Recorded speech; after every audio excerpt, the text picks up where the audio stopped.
Okay, so good afternoon, everyone. So we're group number 8, your reporters for today. But before we begin with our report, si Marky daw nag-record. So before we begin with our report, let's do some energizer first. So this is trivia quiz. Next slide po. Thank you.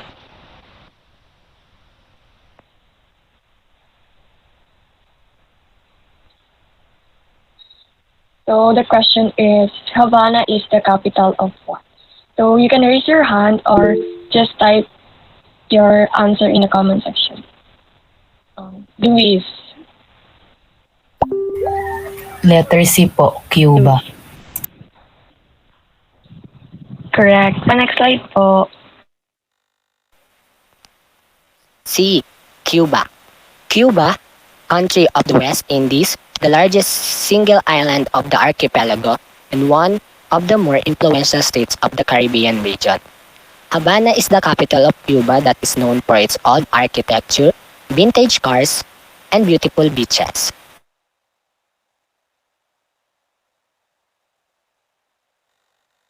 The next po. Thank you. So the next question is, what is the capital of Italy? A. Venice, B. Rome, C. Milan, D. Bari. Kanya. Letter B. Is your answer. Correct. Next slide po.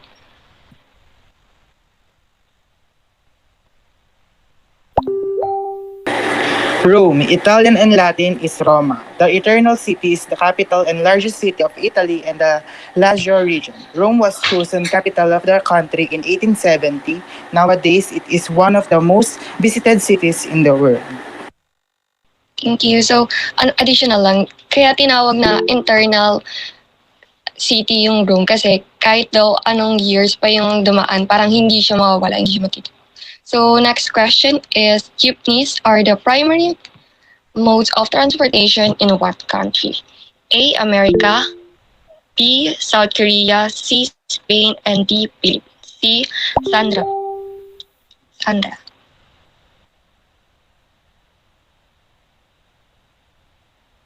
D po. Yun, correct. Next slide.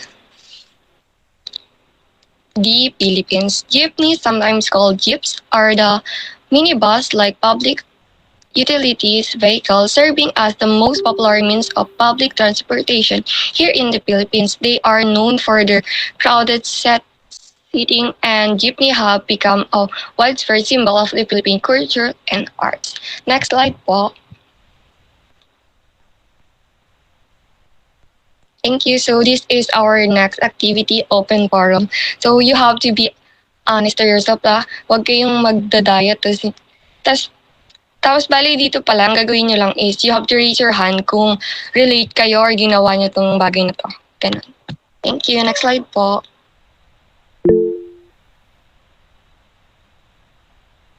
So, what kind of preparation do you do before the exam? I review 1 week before the exam. So, kung nagre-review kayo 1 week before the exam, raise your hand. Wala. So, next is, I review the night before the exam. For sure, marami dito. Diba? Oh my God. So, the next is, ayan, okay na po. Next is, I do not review or study at all. I just give my faith to God. Si Oha, isa dito yun. Next slide po.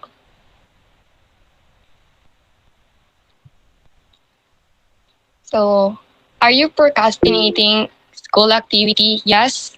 Raise your hand. Ito yung kapag hindi nyo agad ginagawa yung activity nyo, kung ano una nyo manood, mag-cellphone, gano'n. Raise your hand lang po. So next, if no, kapag yung magsisipag kayo, like, ginagawa nyo agad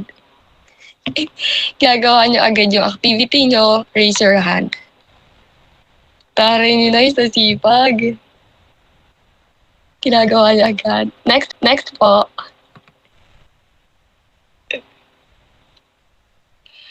Do you participate or recite during your class? If yes, raise your hand po. If no, raise your hand then. Not at all. Kapag hindi talaga kayo nagpa-participate, tas kinig lang kayo, tahimik lang. Ganun. Next po. Thank you. So, on the scale of 1 to 10, how do you rate your academic performance? So, if 1 to 3 po lang yung rate niyo sa sarili niyo, raise your hand. Si Dennis, 1 to 3 lang. Next is 4 to 5. Gitnaan. Like, feeling nyo masipag kayo na hindi. Ganon.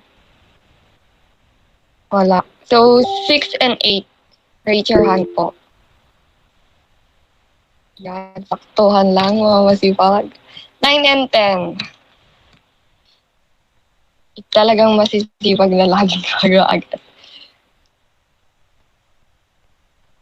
1, 2, 3, para perfect sa list. Grabe yun. Humble si Dennis.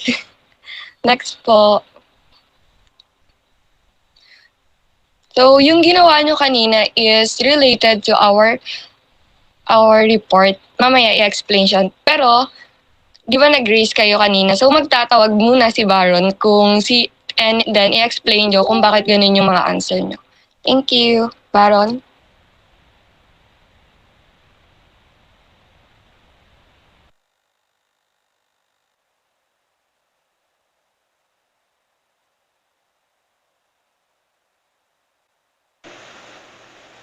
Hello? Ano po yan? Sorry. Tatawag ka na, pipili ka na. Pabalik po sa first slide ng open forum.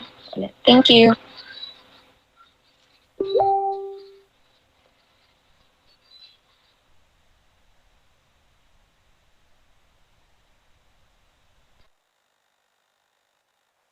Yan. Parang di ba tanda mo yung mga nag-raise hand sa mga ganyan part. So, nung sa una, wala. So, doon na tayo agad sa second. So, tawagin mo yung natandaan mo nag-raise hand dyan. Then, pa-explain natin sa kanya bakit ganun lang yung, Okay. bakit nag-review lang. Yan. Thank you. So what kind of preparation do you do before exam?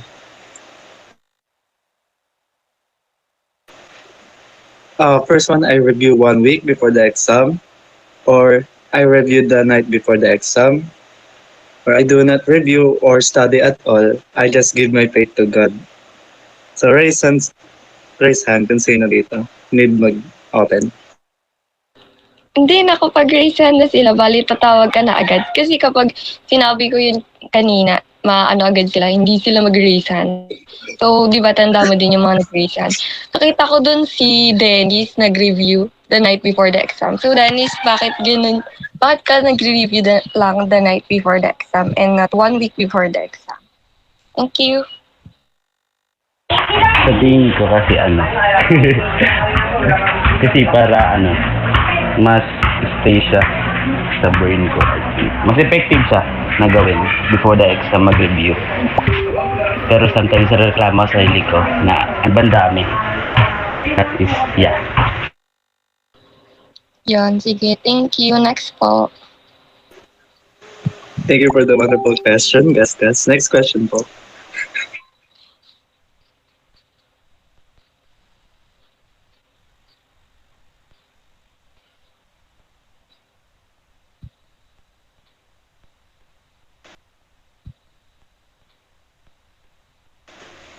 So, are you procrastinating activities? School activities. So, nakita ko si Nice kanina nag-no.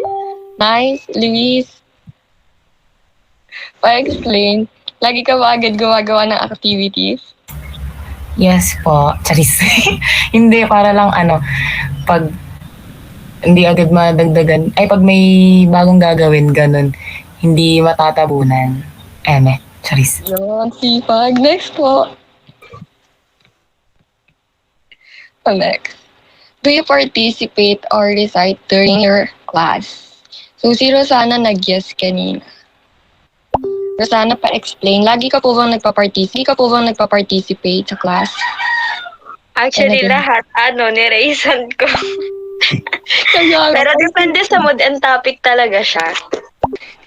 Next po, on the scale. Si Risa nag-reason eh. Okay, Risa.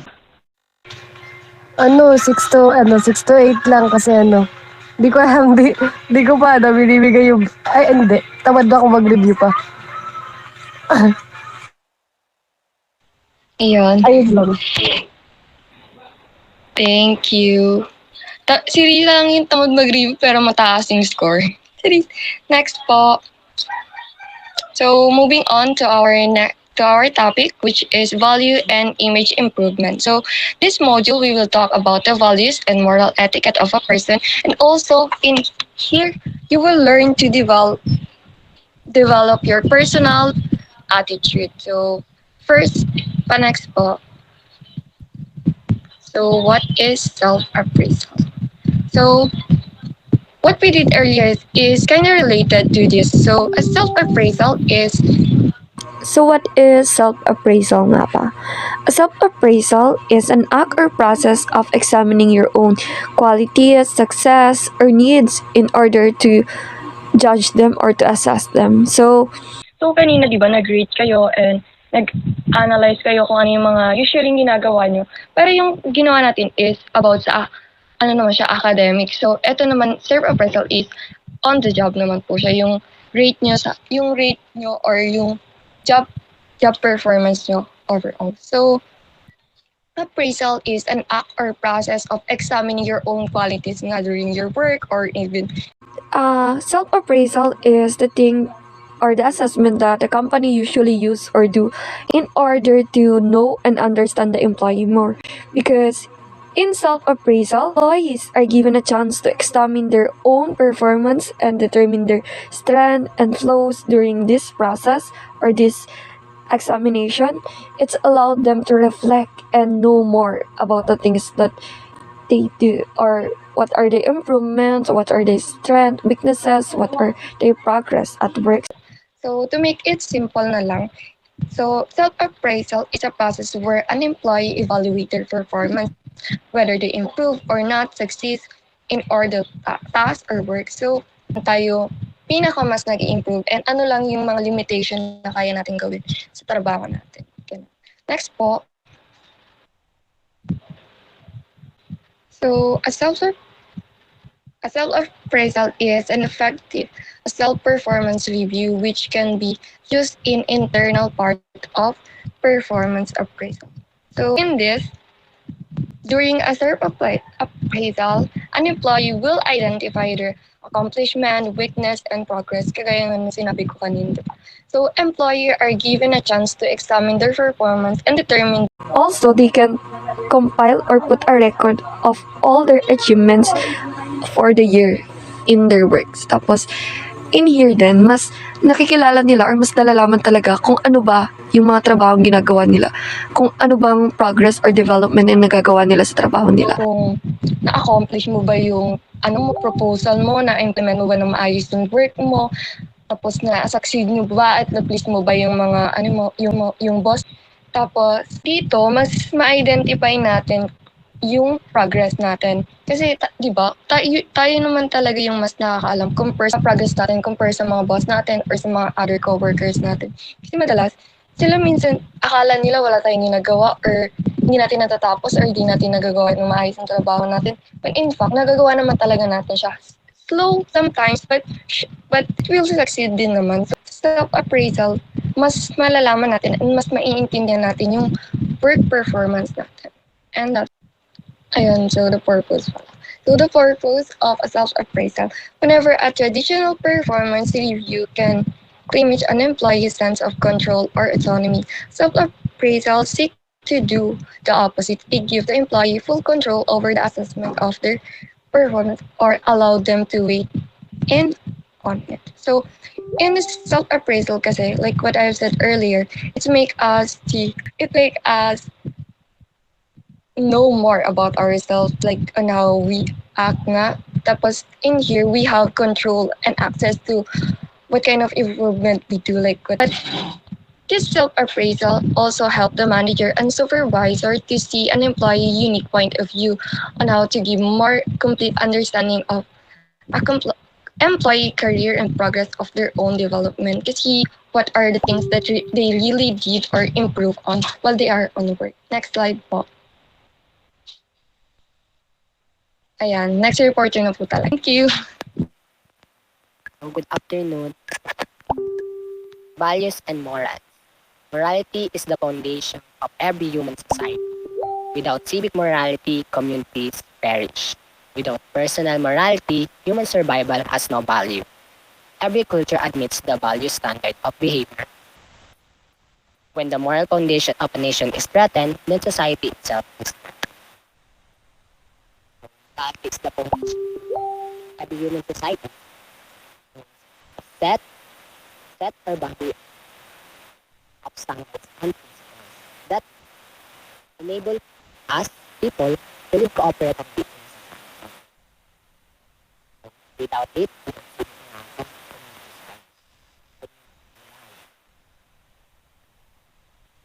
without personal morality,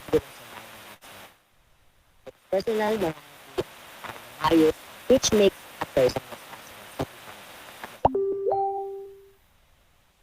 Every culture admits the values of behavior. Different cultures, different countries, different societies have their own value standards. They will accept it. When the moral foundation of a nation is in society itself,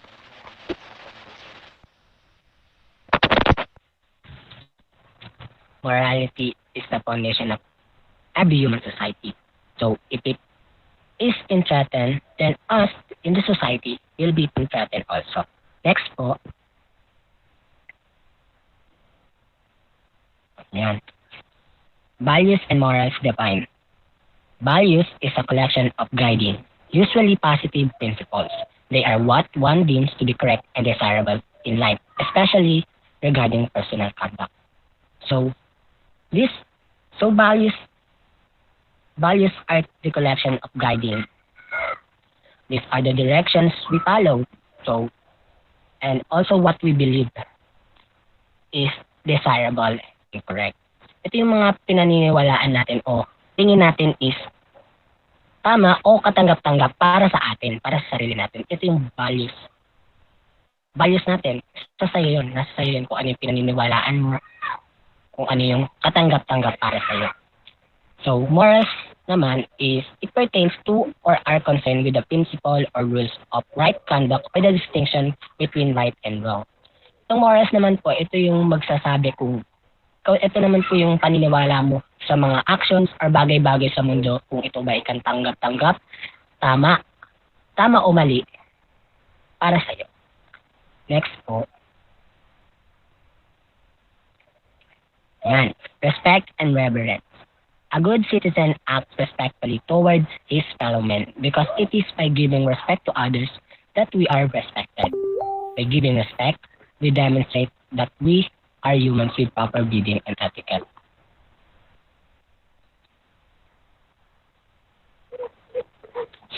So as a good citizen daw po, we act respectfully towards our fellow men.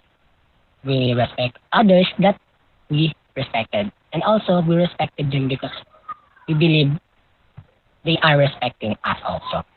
And also believe that by giving respect daw po, we demonstrate that we are humans with proper breeding and etiquette.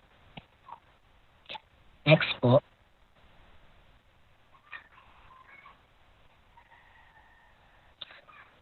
So, to whom do we show respect? Kanino nga ba po tayo nagpapakita ng respeto? Kung sino yung mga tinatato natin with respect. First, our parents and relatives. Ang ating mga magulang at ang ating mga kamag-anak. Respetuhin pa rin po ba natin ang mga chismosa nating kamag-anak? Siyempre po, sabi po. Number 2, we also respect women, elders, and superiors. Siyempre, kailangan natin irespeto ang mga babae, ang mga nakakatanda sa atin, at ang mga nakakataas sa atin. Pangatlo, our neighbors, ang ating mga kapitbahay. And number 4, people in authority or the people na nasa authority. Thank you po. Next slide po. Next reporter.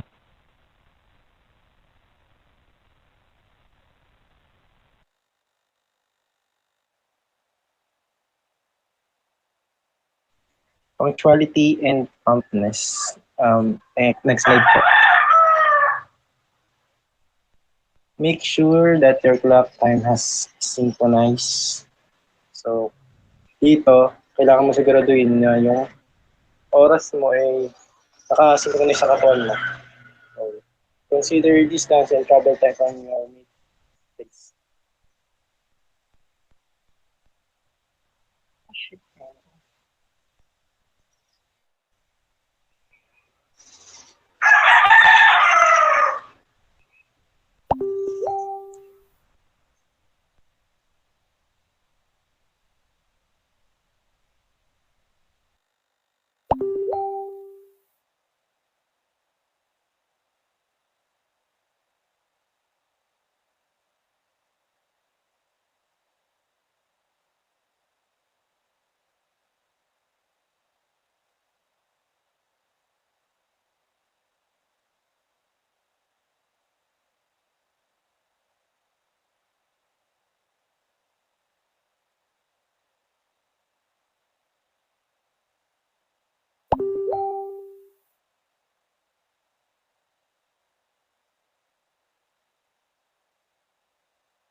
Alvaro, nakamute ka ata.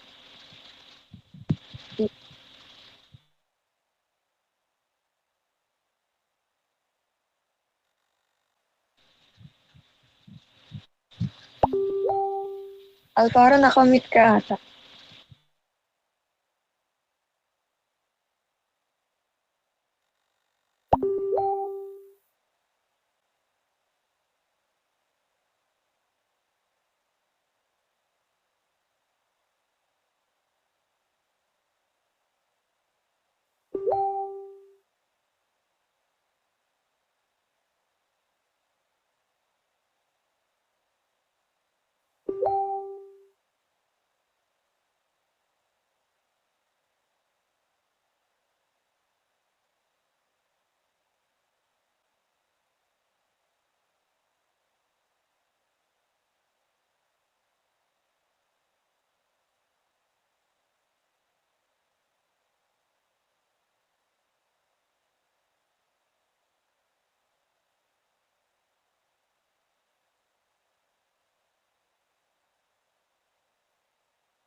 So, ayun, next slide na lang po muna.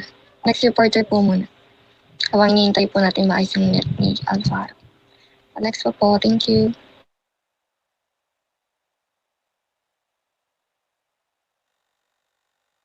Next pa po. Isa pa po. Ayan, thank you. So, ayun, good afternoon po. Why do we need courage and bravery for value and image improvement? Courage gives us the ability to put aside our fear of failure. It helps us to overcome the fear of rejection, and it allows us to attempt things that we have not tried before. Di ba nga, Filipino have a history in courage and bravery. Yung bayani natin is sinugal niya yung buhay niya para kailangan din natin maging matapang individually. Kailangan kaya nating protektahan ang ating sarili in good and right way. Tandaan lang natin na always choose to do good even when that is the most difficult. Kailangan lang natin maging matapang because it helps us to expose our true self and maging totoo lang tayo. Courage is the ability to do the right thing all the time, no matter how painful or uncomfortable it might be. Next po, thank you.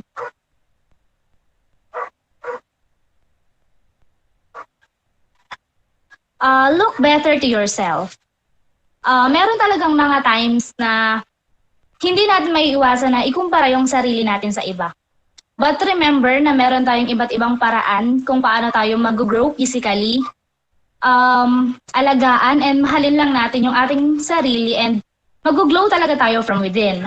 Huwag nating tingnan yung mga weakness or yung mga pagkukulang natin as an individual. For example, ay ba't si maganda, talented, but si matalino, ba't ako hindi?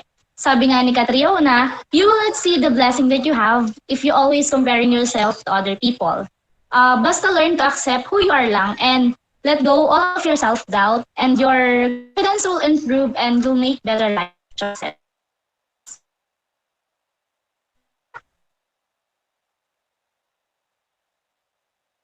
So next is adjust your positive attitude to image improvement. So we have five general physical and psychological activities people engage in to improve or maintain their self-image. So in here, you adjust your positive attitude through image improvement. First is wardrobe improvement. In here, we focus and pay more attention on our clothes, on what we wear, how we coordinate various fashion, item, colors, and many more. So in short, wardrobe improvement is to make the best fashion statement. Second one is hairstyle and cosmetic. So in here we spend more time, invest money on our hair and cosmetic. We buy makeup, we go to salon for hair treatment and stuff. We really spend our money and time on our hair and our face to make it more appealing and to have a positive image or good image. Next is looking healthy. So in here we devote our time to exercise, join in healthy and fun activities, anything that will create a healthier appearance. So those include posture, dental care, weight control, and diet. Next is being yourself. Being yourself is also part of positive self-image because you're just being true to who you really are. You're just expressing yourself. You're just doing the things that you like. You're just being free and you refuse to be over influenced by other people or like in the media or things. You're not being controlled by them. You're just expressing who you really are. You're just being true and free to express your own self. Next is image attitude. We should always remember that our personality or our attitude are the one who will suffer if we don't keep a good self-image. So other people might judge us and misunderstand us based on our image attitude. Why? Because our image attitude is the reflection of our personality. It's represent or describe who we truly are, what kind of person we are, what kind of attitude and personality we have. So it's very important to have a good self-image. Next slide po. Thank you.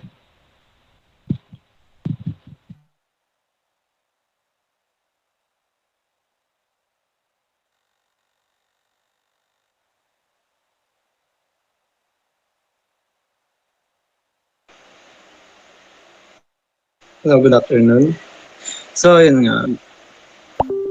The idealist is finds the answer to reality within man's mind and soul. There are two main categories of idealists, which is religious and personal. The first one is idealist.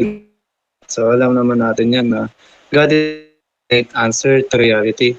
The important things to them is the soul and the spiritual kinship. Yung sa mga personal naman, which is, for example, kapag Pasko, di ba, sa Santa Claus, alam natin yung characteristic ni Santa Claus. Pero alam natin na hindi din siya totoo, which is ayaw pag-compare. Which is, ayun, hindi totoo si Santa Claus, pero alam natin yung characteristic. So, next slide po.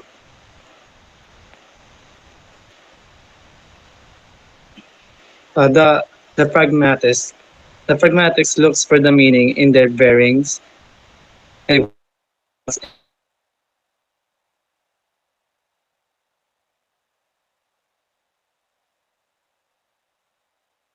people, environment, and that the interaction of all these things is the basis of reality. So yung pragmatist naman is like a person who is prepared. For example, we all know the traffic is unpredictable. So nakasanayan na natin na kailangan nating gumising o kumilos ng mas maaga para ma-avoid yung late. So parang this is more on you.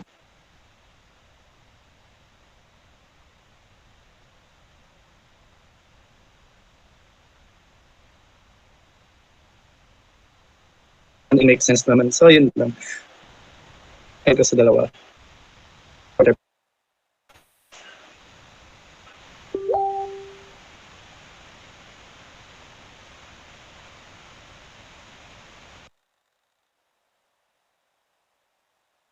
He was right.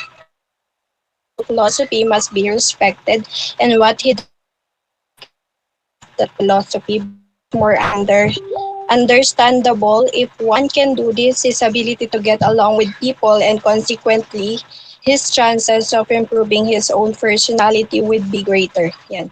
This statement suggests that individuals should be allowed to hold and express their personal beliefs and philosophies without judgment or interference from others. By respecting and understanding someone's personal philosophy, we can better comprehend their actions and behavior. This understanding can lead to more harmonious relationships and greater opportunities for personal growth and development. In essence, the statement advocates for acceptance and tolerance of diverse perspective and encourages people to focus on improving themselves rather than judging others. Next po. A person's values is based on his philosophy, the things he considered to be of worth and importance. Other factors that influence a person's choice of values is his cultural tradition into which he was born, society in which he moves. One may value money, another the power, another creative expression, and other combination of all of this. Yeah. People's values are shaped by various factors, including their personal beliefs, experiences, cultural background, and the society they live in. Yeah, this factor can influence the way individuals prioritize in their lives and considered to be important. Yan. It is important to note that values can also change over time. As a people grow and evolve through different experiences and circumstances, understanding and examining our own values can help us make better decisions and live a more fulfilling life. Next po. In our nation today, the factors in determining and individuals' pattern of values in confusing to young people know what would likely to be confused and bewildered by the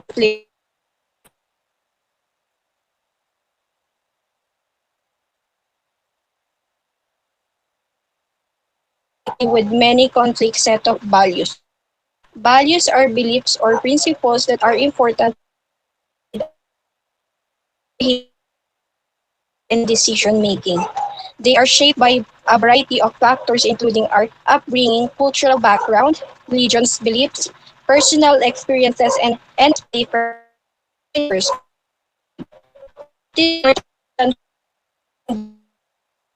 and their values, even if they differ from those of the people around them. By staying true to their beliefs and principles, they can build a sense of purpose and meaning in their lives and make decisions that align with their personal values. Next reporter po.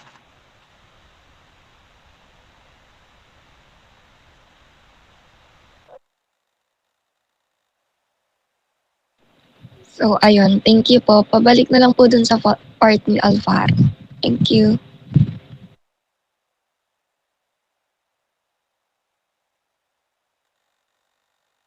Rinig ba ako? Low. Yes, okay na. Thank you.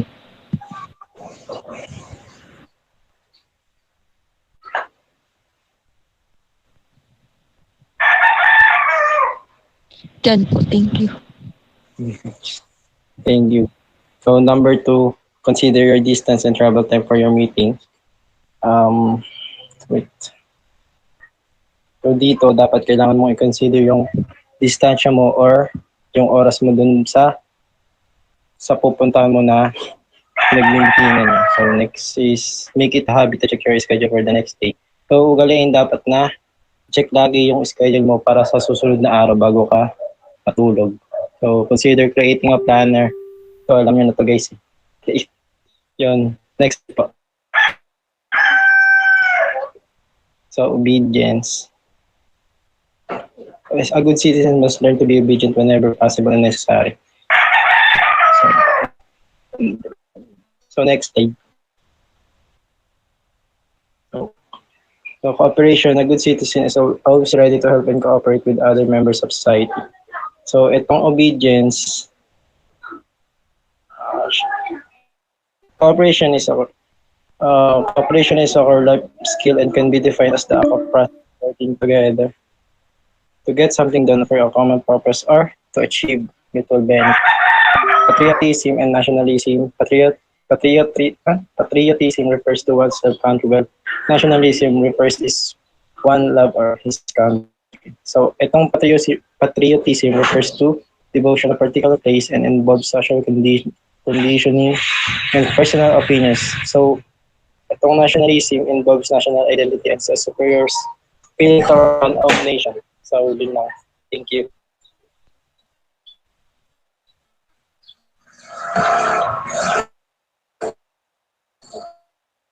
That will be all. Thank you for listening po.